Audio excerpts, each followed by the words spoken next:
Warning! This show contains unapologetic opinions, politically incorrect truths, offensive jokes, adult language, and absolutely zero patience for manufactured outrage. If you came here looking for safe spaces, trigger warnings, or taxpayer-funded therapy sessions, you're in the wrong damn place. Data and Dissonance is a show for grown-ups who still know how to think, laugh, debate, and handle the truth without running to HR. Everything you hear today may cause emotional discomfort, ideological whiplash, sudden clarity, or an acute allergic reaction to bullshit. Listener discretion is advised, especially if you're a politician, a journalist, or someone who still believes the mainstream narrative on anything. Tonight, the cracks in the empire are showing. The Epstein Files are blowing open, and the left is sprinting around like someone kicked over their anthill, screaming that Trump had time to cover it up, while conveniently forgetting they sat on the damn files for 4 years and didn't release a single page. Meanwhile, the Middle East is rearranging itself in real time as Trump and Mohammed bin Salman pull off the diplomatic shockwave of the decade, leaving China scrambling, Iran furious, and the legacy media hyperventilating into paper bags. And if that wasn't enough, fresh whistleblower leaks drop a nuclear truth bomb. Biden's DHS hid cartel infiltration warnings, buried reports, and kept the public in the dark while the border spiraled out of control. Strap in, buckle up, and drink something strong. Because tonight's episode isn't just news.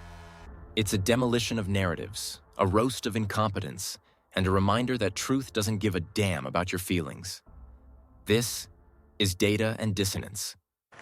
All right, folks, let's bring in the crew, the Friday Wrecking Squad, the 4 horsemen and 1 horsewoman of political chaos. First up is Brian, rolling in with that signature MAGA Fire Friday energy, the kind of patriotic chest-thumping heat that makes liberals clutch their pearls, tighten their mask straps, and sprint to the comments section screaming about authoritarianism while they sip soy lattes from eco-friendly mugs made in China. Then we've got Rachel, the truth surgeon, the one who cuts straight through spin, bullshit, and emotional manipulation like a hot knife through government spending. She's the balance, the perspective, the hold-up. Let's look at this logically before we burn the world down voice that keeps the show grounded. Most of the time. Next is Daniel, the conspiracy conductor, the man weaving the strings behind the headlines that the mainstream media praise you never pull on. He connects geopolitical threads, hidden motives, shadow networks, and the quiet meetings that decide more than elections ever will. And rounding out the panel is Skylar, our resident progressive firebrand, the Green Party crusader with enough idealism to power a solar farm and enough outrage to write 3 Twitter threads before breakfast. She's here to push back, challenge, argue, and occasionally lose her mind when Brian drops a verbal grenade her direction. Together, they form the messy, chaotic, entertaining brain trust that makes every Friday episode feel like a political bar fight. And I'm right here in the middle of it, your host Artie, steering this ship through the madness with a smile and a mic. All right, let's kick this thing off with the biggest circus of the week, and honestly, maybe the biggest one of the last decade.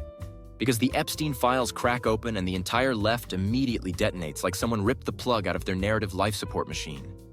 Suddenly, every liberal on Earth transforms into a forensic data scientist, claiming Trump had 4 years to erase evidence, when anyone with a brain cell knows he never controlled the files in the first place.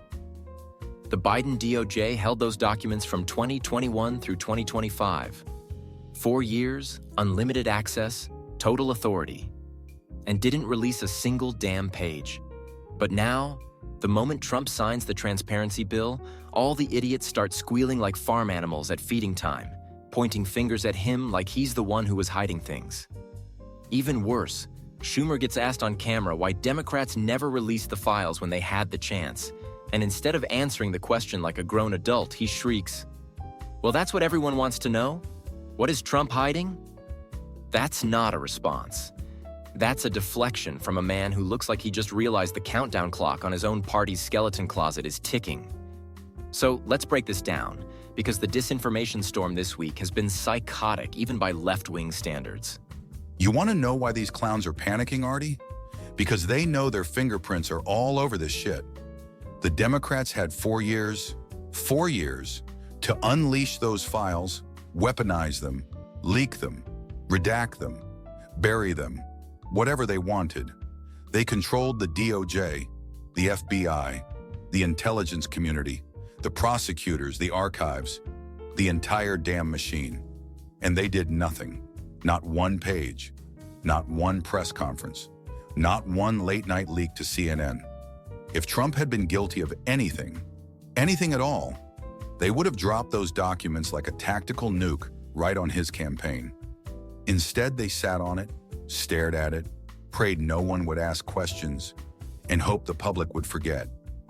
And now here comes Trump, doing what they refused to do, cracking the vault open for the whole damn world to see, and suddenly the left loses its mind? Please, this is guilt panic. This is, oh shit, our people might be in here. This is, we were supposed to be the ones controlling the secrets. They're not mad at Trump for hiding something. They're mad because they can't hide it anymore.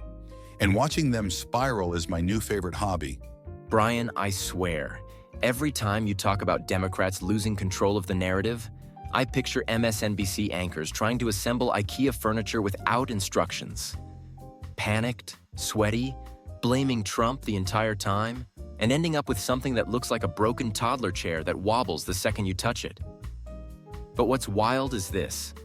The louder the left yells, the more obvious it becomes they don't even believe their own excuse. Which is why, Rachel, I want to toss this to you, because you're the one in this group who actually reads the documents instead of screaming about vibes.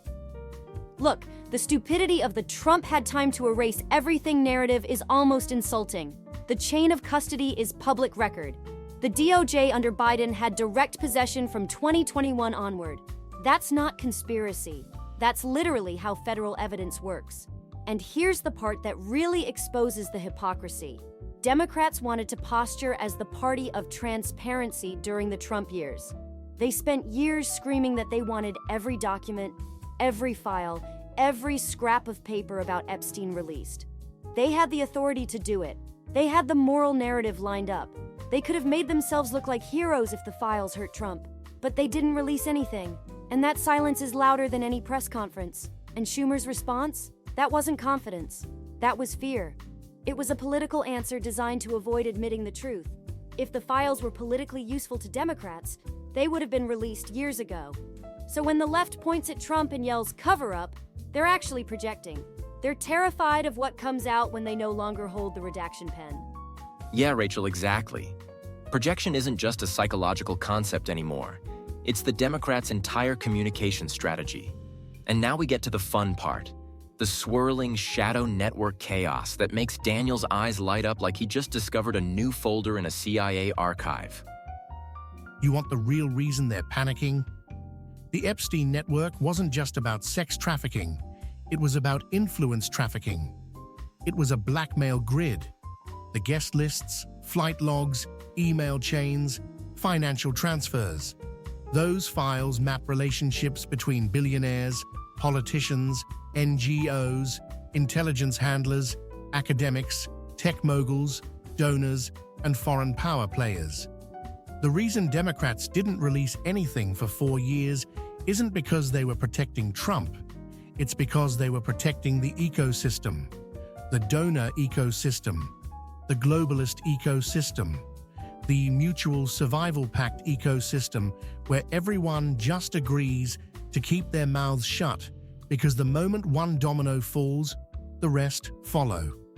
The panic this week wasn't about Trump. It was about the realization that someone else now controls the release schedule. That's why you're seeing media figures melt down, institutions scramble, and certain people suddenly take leaves of absence. The network is worried the light is finally coming, and when it does, it won't just expose individuals, it will expose the infrastructure. That's the part nobody wants to talk about. Now hold on, Daniel. Before you start drawing red strings and connecting Epstein to the Pentagon, Disney, and the moon landing, let's bring in Skylar. Because I already know she's about 5 seconds from calling this right-wing hysteria and telling us the Democrats did their best, despite somehow never releasing anything. Skylar, the floor is yours. Try not to blow a gasket. Okay, first of all, everyone needs to calm down because this whole conversation is spinning into partisan fantasy. Yes, the files should have been released earlier. I'll admit that. Yes, transparency matters. But acting like Democrats were sitting in a smoke-filled back room conspiring to hide pedophiles is ridiculous. There are legitimate reasons files get held. Protecting victims, ongoing investigations, classified intelligence, diplomatic fallout, things bigger than your political punchline.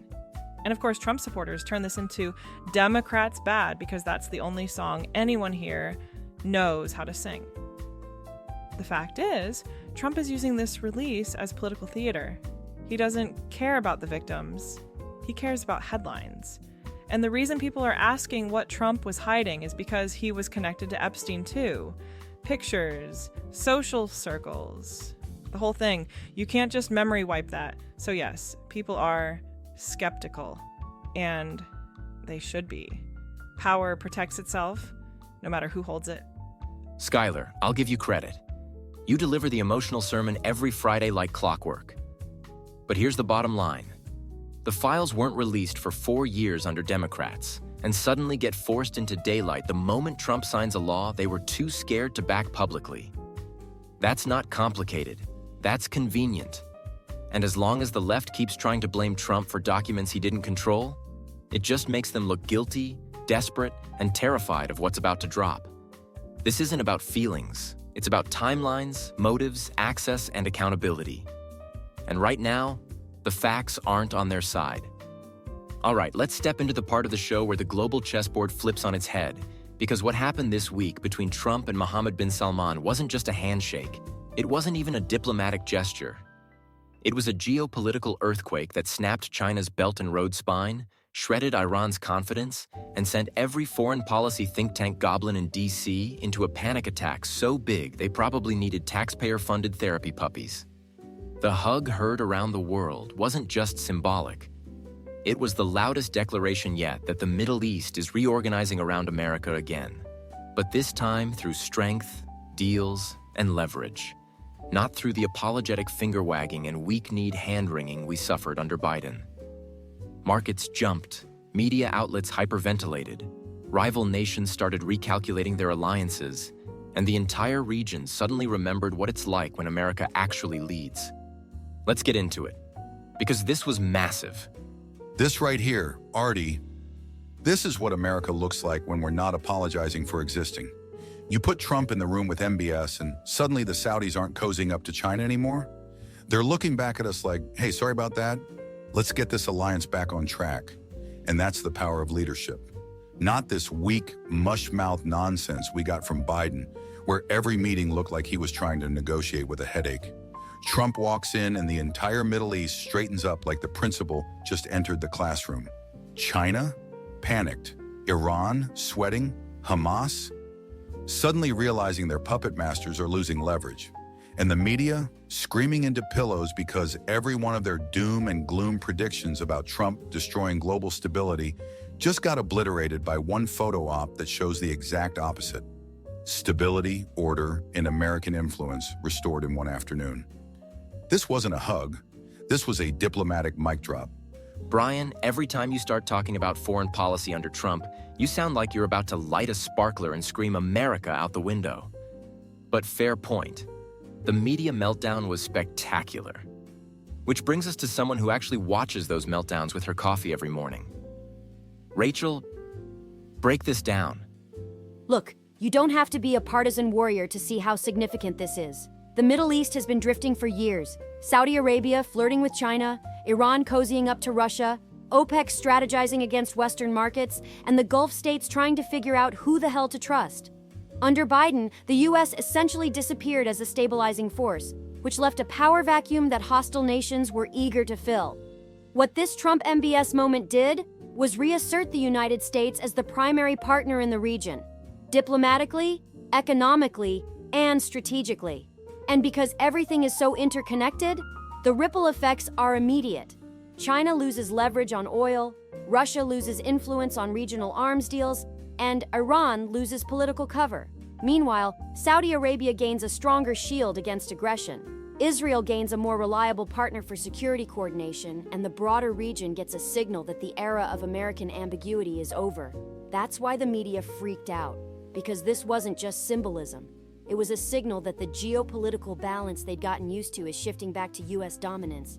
Exactly, and you know what comes next? When geopolitics shift this hard, there's always a shadow layer underneath. Daniel's been staring at the board like he's about to solve a CIA crossword puzzle, so I already know he's ready to drop the deeper angles. This moment didn't just reshape regional alliances, it exposed the strategy behind the scenes. The US-Saudi alignment had been intentionally weakened during the Biden years because a weakened Middle East makes it easier for global institutions to manipulate markets. The Saudis drifting toward China wasn't organic, it was incentivized.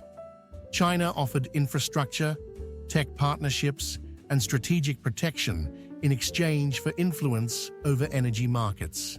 Now, with one meeting, that influence gets severed.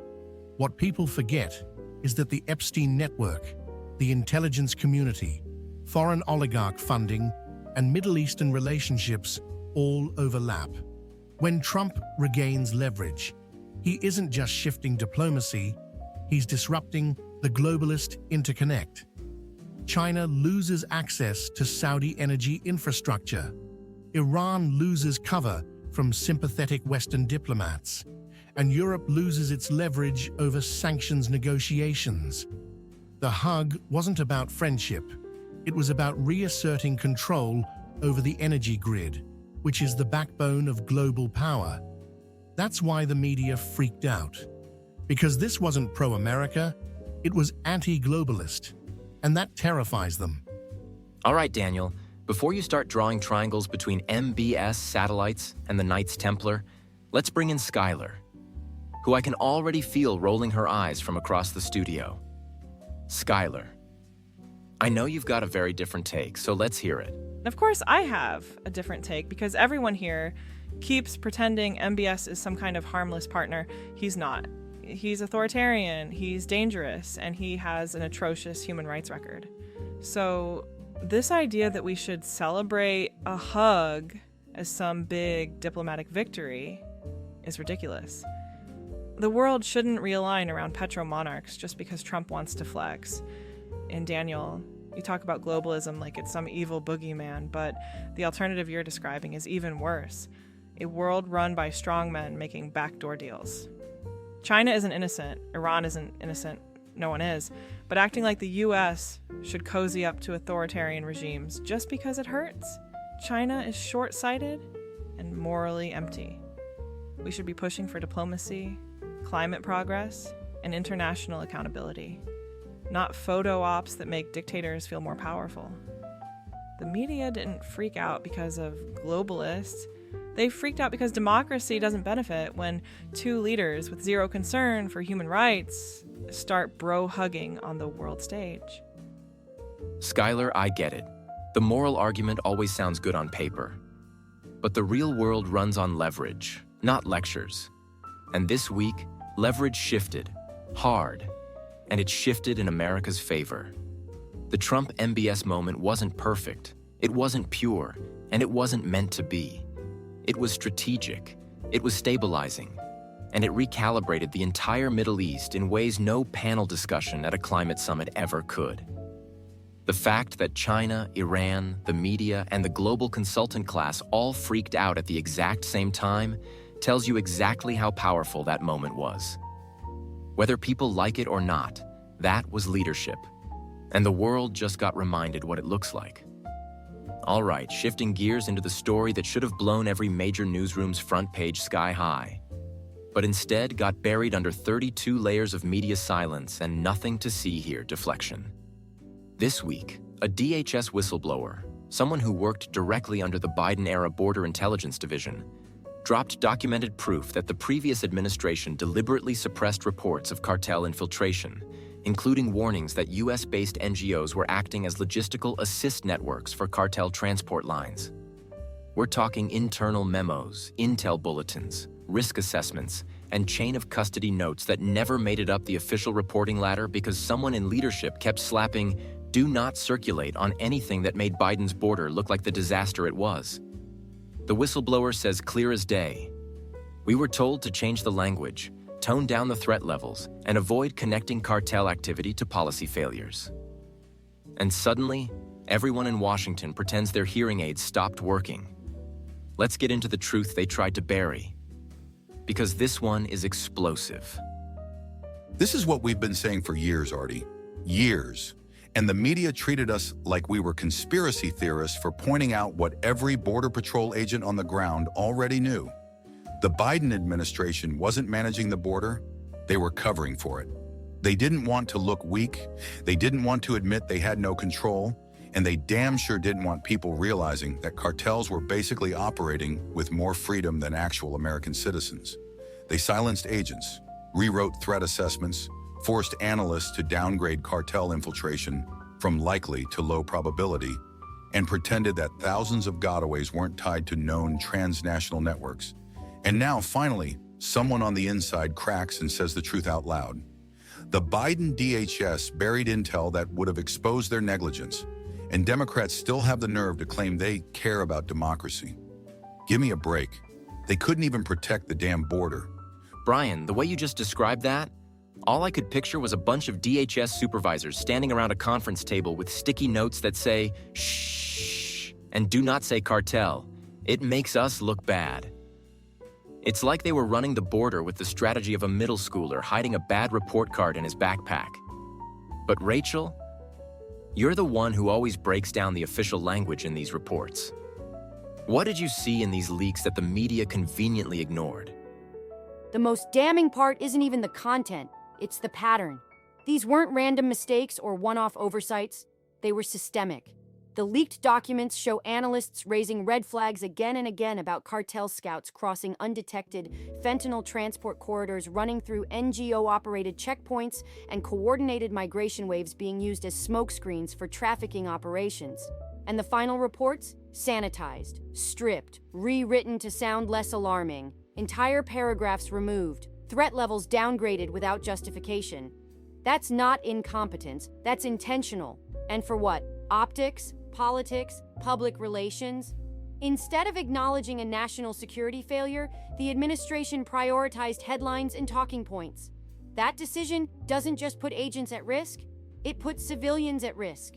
Cities, schools, communities. Meanwhile, anyone who questioned it got labeled racist or xenophobic.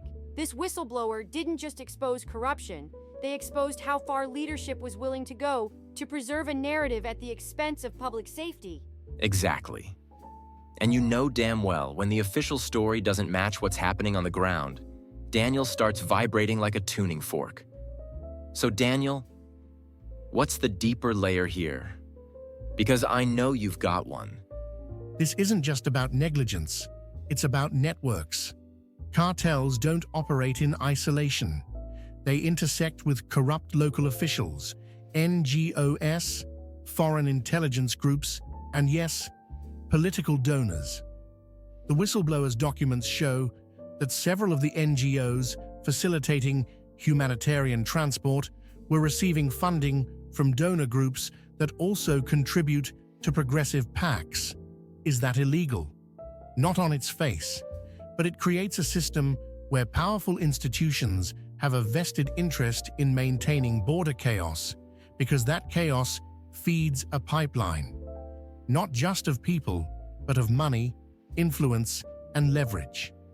When DHS watered down those reports, they weren't just protecting Biden's optics, they were protecting an entire ecosystem that benefits from instability.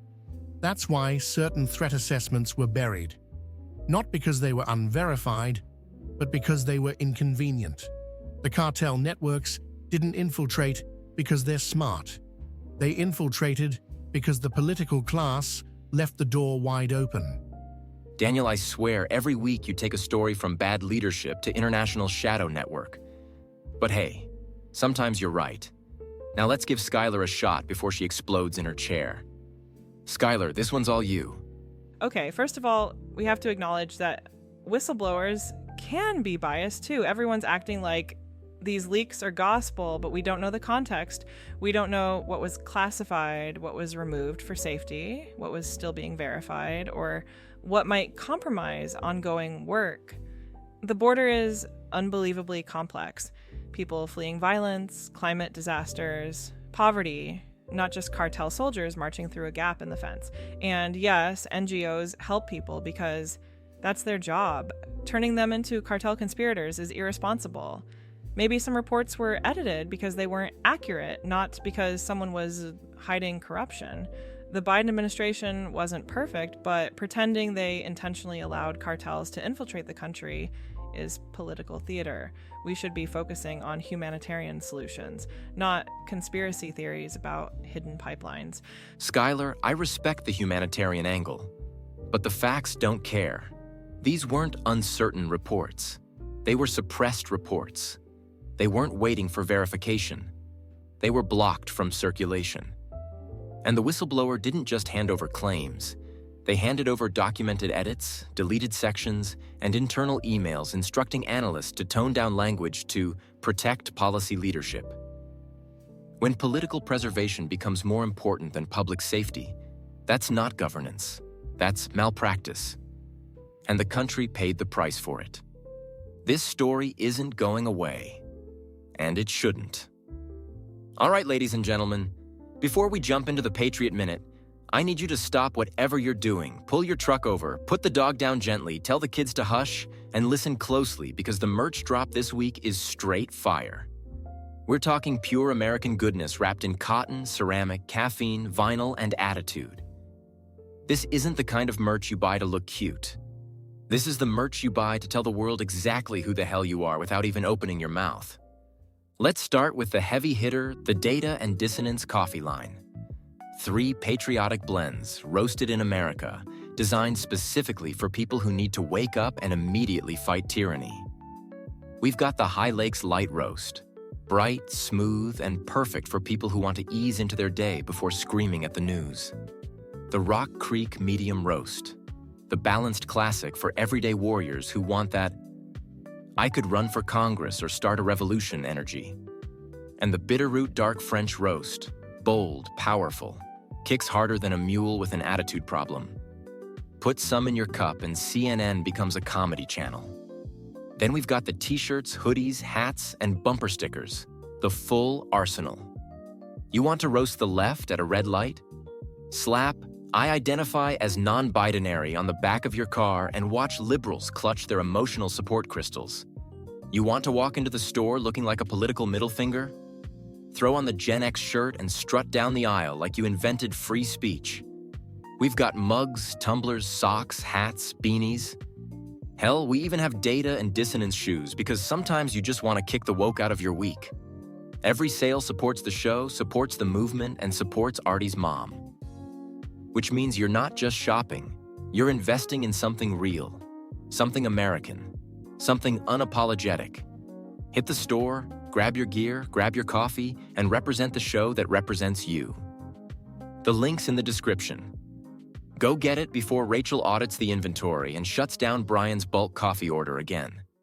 Tonight, I want to take this Patriot Minute to honor a group of Americans who don't get enough recognition. Not because they aren't important, but because they're too busy doing the work no one wants to look at. I'm talking about the Border Patrol agents, the small-town sheriffs, the volunteer fire crews, the ranchers, the EMTs, and the local patriots along the southern border who have been holding the line long before DC ever noticed there was a line. These are men and women who get up every morning knowing the job is dangerous, knowing they'll be understaffed, knowing the policies from Washington will change with the wind. But they do it anyway because protecting their community is more than a job. It's a calling. And this week's whistleblower leak reminded the whole country that these frontline heroes have been carrying the weight of political failures they didn't create. They've been told to stay quiet, to soften the language, to look the other way.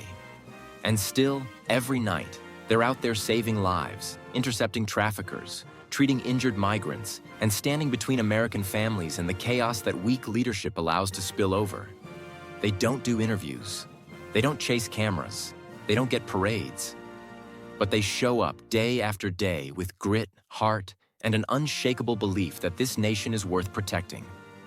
So tonight, this minute belongs to them, to the men and women who don't get credit, don't get headlines, don't get praise, but deserve all of it. America sleeps safer because of them. And no matter how corrupt or incompetent the leadership gets, the spirit of the American protector is still alive because they keep it alive. God bless our frontline heroes, and God bless the United States of America. All right, folks, now we're rolling into the part of the show that turns Fridays from news recap into a full-on political demolition derby. This is where the gloves come off, the filters drop, and each of our panelists gets their own segment, uninterrupted, unfiltered, and unhinged in the best possible way. Because if there's one thing we learned doing this show, it's that America doesn't need another polite roundtable. America needs voices. Strong ones. Confident ones. Voices that cut through the noise, the spin, the nonsense, and the narrative fog that hangs over the country like a bad CNN chyron. So tonight, just like every Friday, we're giving each member of this dysfunctional, brilliant, loud, hilarious panel the spotlight for a full monologue. Their chance to say exactly what's on their mind without me, without each other, without Skylar interrupting Brian, without Brian making faces at Skylar, without Daniel taking us into a rabbit hole about satellites and NGOs, and without Rachel rolling her eyes into another dimension. These segments are raw, they're passionate, they're chaotic, they're honest, and they're the backbone of what makes Friday nights on Data and Dissonance the best damn political show anywhere. First up is Brian, the man who turns every Friday into a patriotic bonfire with enough heat to melt a whole pallet of liberal participation trophies. Then we'll swing over to Daniel, who has a conspiracy board so detailed, the Pentagon probably monitors him out of professional jealousy. After that, Rachel's stepping in with the Red Pill Rant, the segment where she slices through hypocrisy with the precision of a surgeon wielding a chainsaw.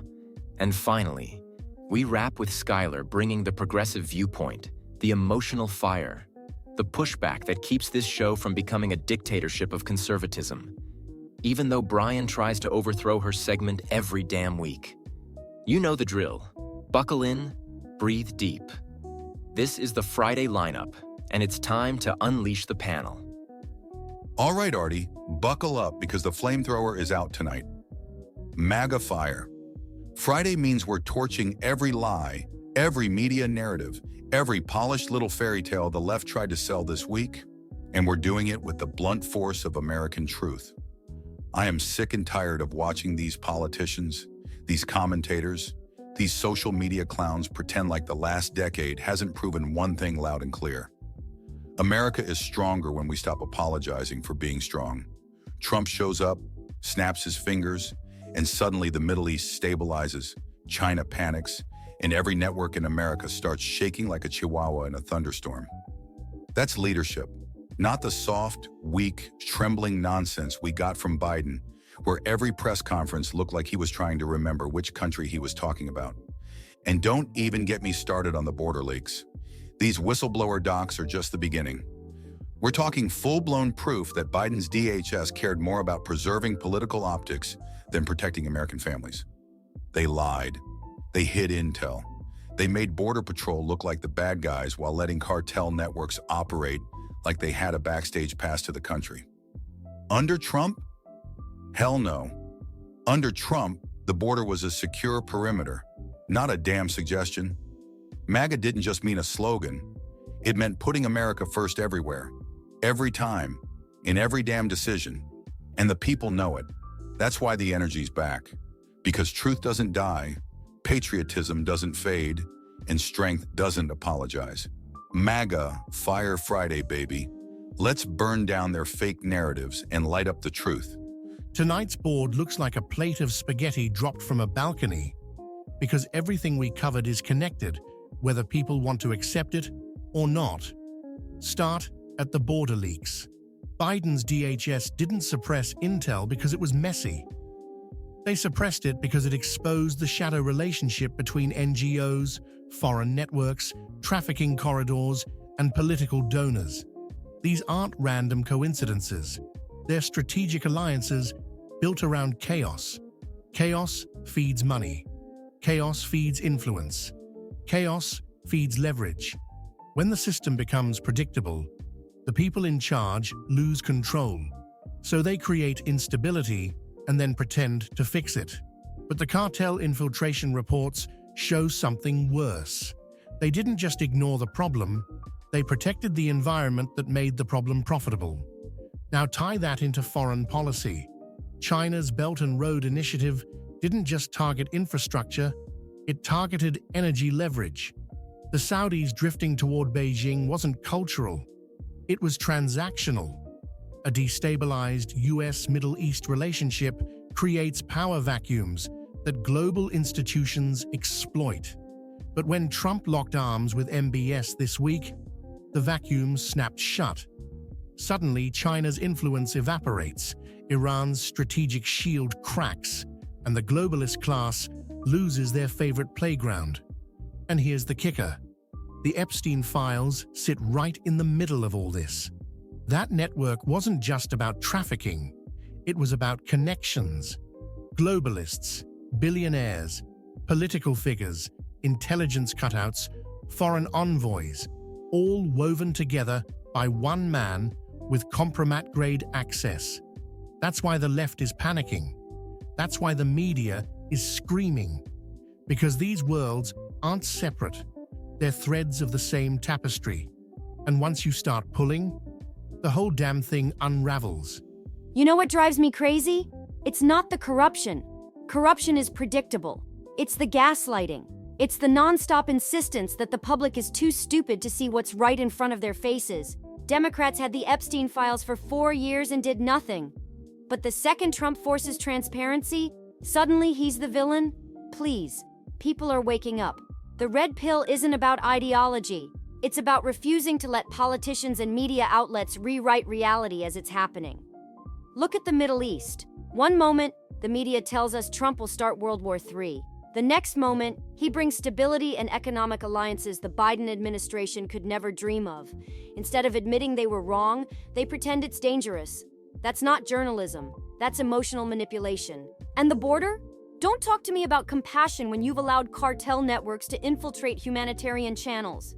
Don't lecture the country about empathy while simultaneously burying reports that showed Americans were being put at risk. The red pill moment for a lot of people this week is realizing that leadership, real leadership, doesn't come from carefully worded press briefings or moral lectures. It comes from truth, from strength, from accountability. And the Democratic establishment has none of those things. So yes, the red pill is hitting hard this week, and it should. Because the minute we stop letting politicians weaponize narratives, the entire system starts shaking. And guess what? It's shaking. Okay, look, everyone here knows I'm the progressive voice on this show, but that doesn't mean I'm blind. I'm not going to pretend the Biden administration handled the border perfectly, because they didn't. There were failures. There were communication breakdowns. There were policy missteps. But the entire conversation becomes toxic when the only narrative allowed is Biden bad, Trump perfect. The real world is more complicated. People flee violence, they flee instability, they flee poverty, and yes, sometimes bad actors take advantage of that. But that doesn't mean the entire system was intentionally corrupt. Could DHS have done better? Obviously. Should intel have flowed more transparently? Absolutely. But the answer isn't militarizing the border and turning every asylum seeker into a suspect. It's reform, it's oversight, it's balancing security with humanity. And on the Middle East, I get the strategic importance of alliances, I get the geopolitical ripple effects, but a hug and a handshake don't erase human rights records. They don't erase journalists killed, dissidents jailed, activists disappeared. If America wants to lead, we need to lead with values, not just leverage.